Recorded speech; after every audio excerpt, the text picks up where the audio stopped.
Hello guys, this is प्रथम Pandey from coder x और आज हम देखने वाले हैं लीड कोड का 82वां question, first and last position of element in sorted array. तो चलो एक बार क्वेश्चन को देख लेते हैं। क्वेश्चन क्या कहता है हमसे? क्वेश्चन ये कहता है कि हमारे पास एक एरे गिवन है जिसका नाम नम्स है और वो एक नॉन डिक्रीजिंग ऑर्डर के अंदर, नॉन डिक्रीजिंग मतलब इंक्रीजिंग ऑर्डर के अंदर सॉर्टेड है। तो हमको एक टारगेट वैल्यू गिवन होगी और उस टारगेट वैल्यू जो गिवन होगी उसका हमको पहली पोजीशन निकालनी होगी और उस टारगेट पोजीशन की आखिरी पोजीशन निकालनी होगी। और अगर वो ना पहली पोजीशन एलिमेंट ना वो एलिमेंट प्रेजेंट है तो हमको -1 में आंसर रिटर्न करना पड़ेगा। ठीक बात है। और हमको इस क्वेश्चन को अप्रोच करना है ओ लॉग ऑफ एन की रन टाइम कॉम्प्लेक्सिटी के अंदर, मतलब टाइम कॉम्प्लेक्सिटी के अंदर, जिसकी टाइम कॉम्प्लेक्सिटी होनी चाहिए हमारी ओ लॉग ऑफ एन। ठीक है, तो चलिए एक बार क्वेश्चन समझ लेते हैं, अपनी थोड़ी सी अप्रोच लगा लेते हैं कि क्वेश्चन कहना क्या चाहता है हमसे। देखते हैं। तो सपोजिटली मेरे पास अगर एक एरे गिवन है और इस एरे के अंदर कुछ कुछ एलिमेंट्स पड़े हुए हैं, सपोजिटली 2, 4, 6, 6 एंड 8। राइटिंग में मत जाइए कृपया, मेरी बहुत ख़राब राइटिंग हो चुकी है इस टाइम। 0, 1, 2, 3 एंड 4। तो अगर हमको टारगेट गिवन है मेरा 6, तो हमको 6 की हमको क्या निकालनी है? फर्स्ट पोजीशन और लास्ट पोजीशन। ठीक है, हमको ये कह रहा है कि पहली आखिरी पोजीशन निकाल लो और इसको हमको सॉल्व करना है ओ लॉग ऑफ एन की टाइम कॉम्प्लेक्सिटी के अंदर। ठीक है, जब हमको पता है कि ओ लॉग ऑफ एन की टाइम कॉम्प्लेक्सिटी हमको गिवन है तो हमको क्या करना है? हमको ये करना है ना कि इसके अंदर हमको बाइनरी सर्च का उपयोग करना है। सिंपल है। ठीक है, क्वेश्चन देख लेते हैं अब। जब ओ लॉग ऑफ एन की टाइम कॉम्प्लेक्सिटी है तो बाइनरी सर्च का उपयोग करना है। तो चलो एरे पे देख लेते हैं। और एरे पे जाने से पहले वो कह रहा है हमको कि फर्स्ट और लास्ट पोजीशन निकालनी है। ठीक है, तो क्या हम ये कर सकते हैं? इस क्वेश्चन को भी दो भाग में बांट सकते हैं। तो पहला तो हम पहली पोजीशन निकाल लेंगे, दूसरे भाग में हम दूसरी पोजीशन निकाल लेंगे। सिंपल है। पहला हम एल्गोरिथम लिखेंगे फर्स्ट पोजीशन के लिए, दूसरा एल्गोरिथम जो लिखेंगे वो हम लिखेंगे लास्ट पोजीशन के लिए। दूसरा एल्गो मान लो या फंक्शन मान लो, जोन सा भी आपको चीज़ लिखनी है, जोन सा आपको सही अप्रोप्रिएट वर्ड लगता है, तो हम वो लिखेंगे फर्स्ट पोजीशन के लिए पहले और लास्ट पोजीशन के लिए बाद में। ठीक, सिंपल है। हमने इस क्वेश्चन को कर दिया दो भाग में डिवाइड। चलो अब क्वेश्चन की तरफ पढ़ते हैं। तो हमने लिया है array 2, 4, 6, 6 and 8, 0, 1, 2, 3 and 4। Binary search लगानी है। बाइनरी सर्च लगाने के लिए पहला स्टेप और सबसे महत्वपूर्ण स्टेप क्या है? पहला महत्वपूर्ण स्टेप ये है कि हमको क्या निकालना है? मिड पार्ट, बीच का हिस्सा निकालना है। 6 दिख रहा है? निकाल के देख लेते हैं। 0 + 4 अपॉन में 2 इक्वल्स टू 2। 6 ही आ रहा है बिल्कुल।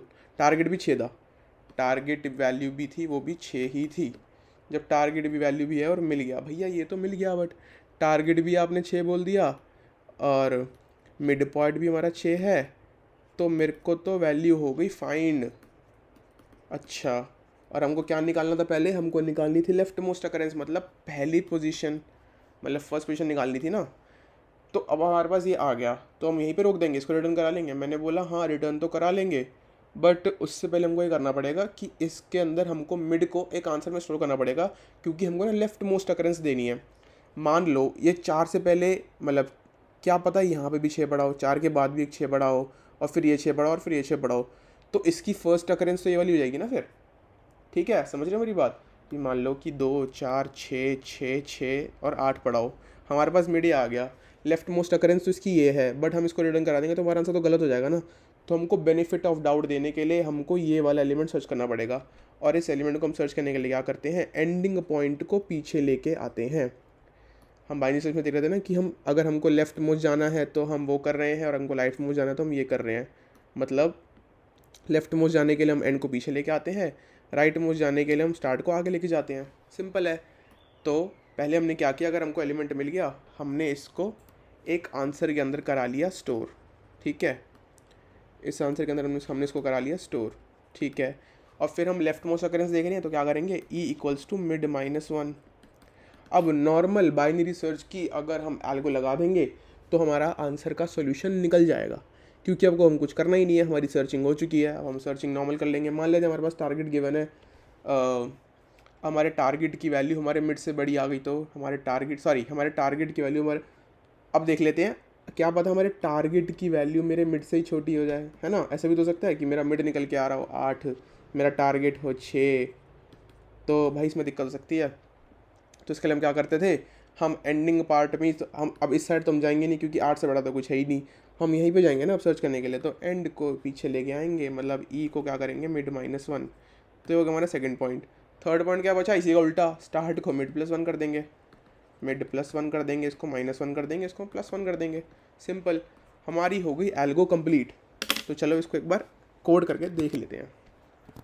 हमने क्या बोला, हमको पहले चाहिए एक स्टार्टिंग पॉइंट, है ना, फिर हमको चाहिए एक एंडिंग पॉइंट, है ना, हमको चाहिए एक एंडिंग पॉइंट, नम्स नाम का है, इसको देखने में गलती मत करिए, कभी कभी एरर आ जाता है, ठीक है, जैसे भी मेरा एरर हो जाता है, मैंने एरर लिख दिया था, ठीक है। -1 हमको क्या निकालना है, हमको एक आंसर भी चाहिए, हमको आंसर को निकालना है, तो मैंने सामने उसको स्टोर करा लिया मैंने। अगर मान लो हमारे पास आंसर एग्जिस्ट नहीं करता तो हमको क्या रिटर्न करना था, -1 देखो गिवन है इसके अंदर भी, ठीक है। और फिर हमको क्या लगाना है, एक अपना गुड ओल्ड वाइल लूप लगाना है ना। और अगर मेरा टारगेट मेरे मिड पॉइंट से मैच हो गया तो मैं क्या करूँगा, रिटर्न करा लूँगा, नहीं, आंसर को मिड में स्टोर करा लूँगा, या मिड को आंसर में स्टोर करा लूँगा, है ना। और मैं लेफ्ट मोस्ट में जाने के लिए मिड को -1 कर दूँगा, बिल्कुल ठीक बात है। अब एल्सिफ केस क्या कह रहा था, अगर हमारे टारगेट की वैल्यू हो गई छोटी, मिड की वैल्यू हो गई बड़ी, तो हम क्या करेंगे, हम फिर लेफ़्ट मोस्ट में जाके सर्च करेंगे। लेफ़्ट मोस्ट में जाने के लिए हमको क्या करना पड़ेगा, मिड -1 करना पड़ेगा, मिड -1 करना पड़ेगा, मिड -1 करना पड़ेगा, है ना। और इसी के उल्टा अगला case, start equals to mid +1। ऐसा लग रहा है मैं आप लोगों को ABCD दिखा रहा हूँ, एनीवेज, ठीक है। तो अब मैं वाइल लूप के बाहर आके इसको करता हूँ पुश बैक, और पुश बैक करने से पहले मैंने वेक्टर तो बनाया ही नहीं। मैं वेक्टर क्यों बना रहा हूँ, क्योंकि मेरे को पेयर में वैल्यू रिटर्न करनी है।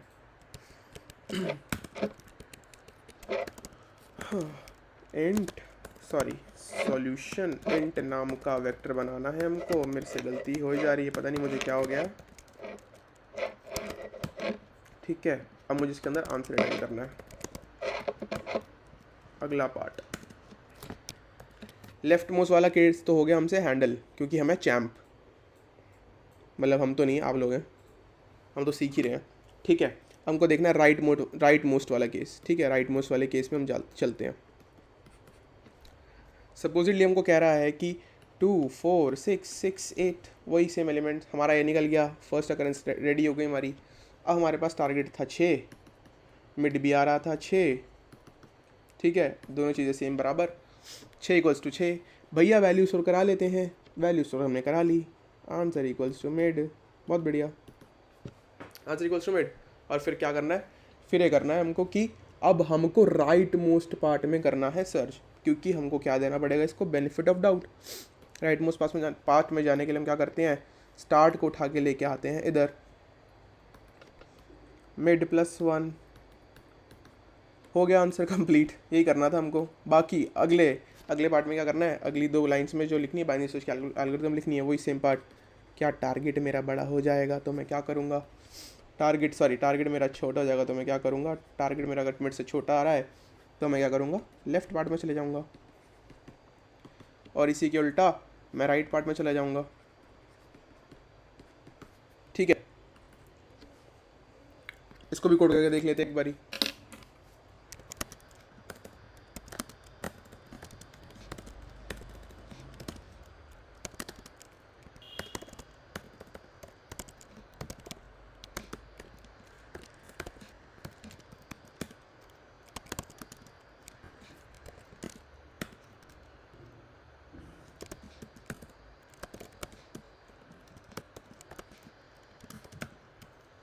मिड पार्ट निकाल रहे हैं,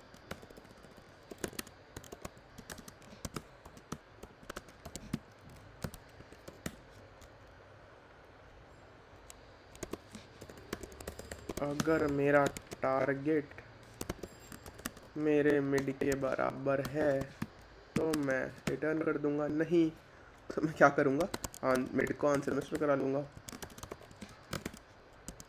और मैं राइट मोस्ट पार्ट में फिर सर्च कर लूँगा, क्योंकि हमको क्या देना है इसके अंदर, बेनिफिट ऑफ डाउट।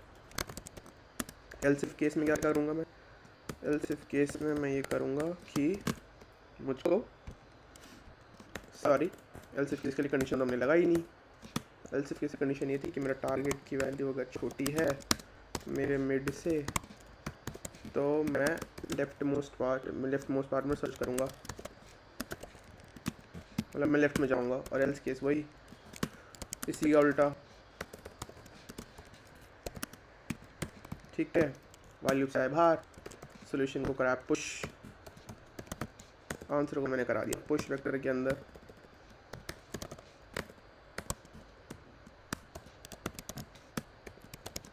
और फिर मैं क्या कराना है, रिटर्न करा देना है सॉल्यूशन को।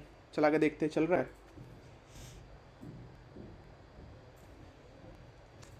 कह रहा है गड़बड़ कर दिया आपने कि मिड मेंशन नहीं किया ऊपर, बात तो सही कह रहा है।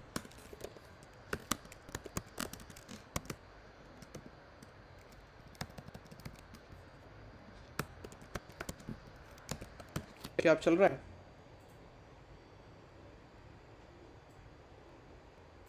बिल्कुल चल रहा है। तीनों टेस्ट केस पास हो गए हमारे। सबमिट करके देख लेते हैं।